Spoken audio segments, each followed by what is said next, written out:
Boche gold and diamonds. Buy now pay later. അട്ടപ്പാടിയിൽ 200 kilogram ചന്ദനവുമായി മോഷണ സംഘം പിടിയിൽ. തമിഴ്നാട് തിരുവണ്ണാമല സ്വദേശികളടക്കം 7 പേരാണ് അറസ്റ്റിലായത്. തമിഴ്നാട് തിരുവണ്ണാമല സ്വദേശികളായ മുരളി, കുപ്പുസ്വാമി, സെന്തിൽ കുമാർ, തങ്കരാജ്, പാലക്കാട് വാഴപ്പുറം സ്വദേശി ഗഫൂർ അലി, വല്ലപ്പുഴ സ്വദേശി ഹുസൈൻ എന്നിവരാണ് പിടിയിലായത്. ഷോളയൂർ മലപ്പാലത്ത് നിന്നും ചന്ദന കഷ്ണങ്ങൾ കാറിൽ കയറ്റുന്നതിനിടെയാണ് വനം വകുപ്പ് ഇവരെ പിടികൂടിയത്. ഇവർ ഉപയോഗിച്ച സ്വിഫ്റ്റ് ഡിസയർ കാറും കസ്റ്റഡിയിലെടുത്തു. രാത്രിയും രാവിലെയുമായാണ് 7 പേരെ പിടികൂടിയത്.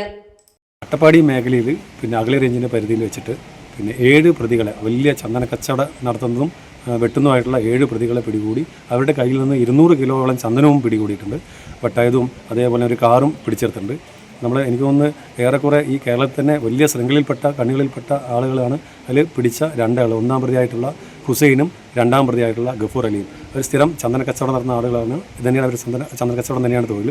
അതേപോലെ തന്നെ തിരുവണ്ണാമല സ്വദേശികളായിട്ടുള്ള 5 പേര് സ്ഥിരം കാട്ടിൽ നിന്നും ചന്ദനം ശേഖരിച്ച് ഈ മരം മുറിച്ച് കൊടുക്കുന്ന ആളുകളാണ്. ഈ കൊടുക്കുന്ന ആളുകളെയും അതേപോലെ തന്നെ വാങ്ങിയ ആളുകളെ നമുക്ക് പിടിക്കാൻ സാധിച്ചിട്ടുണ്ട്. അതിൻ്റെ ഒപ്പം തന്നെ കാറിനകത്ത് നിന്ന് 3 ചാക്കുകളിലായിട്ട് ഏകദേശം 100 കിലോ അടുത്തുള്ള ചന്ദന ചീളുകൾ നമ്മൾ ശേഖരിച്ചു. അവർ പിടികൂടി. കൂടാതെ ഇന്ന് രാവിലെ ഇവന്മാരുമായിട്ട് നമ്മൾ തെളിവെടുപ്പ് നടത്തുകയുണ്ടായി പ്രതികളായിട്ട്.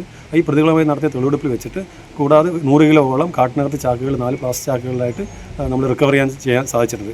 മൊത്തത്തിൽ 7 പ്രതികളെ നമ്മൾ പിടികൂടി അന്വേഷണം നടത്തി വരുന്നുണ്ട്. മറ്റ് പ്രതികളെക്കുറിച്ചുള്ള അന്വേഷണം കൂടുതലായി തുടർന്ന് നടക്കുന്നതാണ്. Time kids pre school, Mannannur road, Vaniyamkulam. Dot view news. കാഴ്ചകളാണ് ലോകം, കണ്ടു തുടങ്ങുക.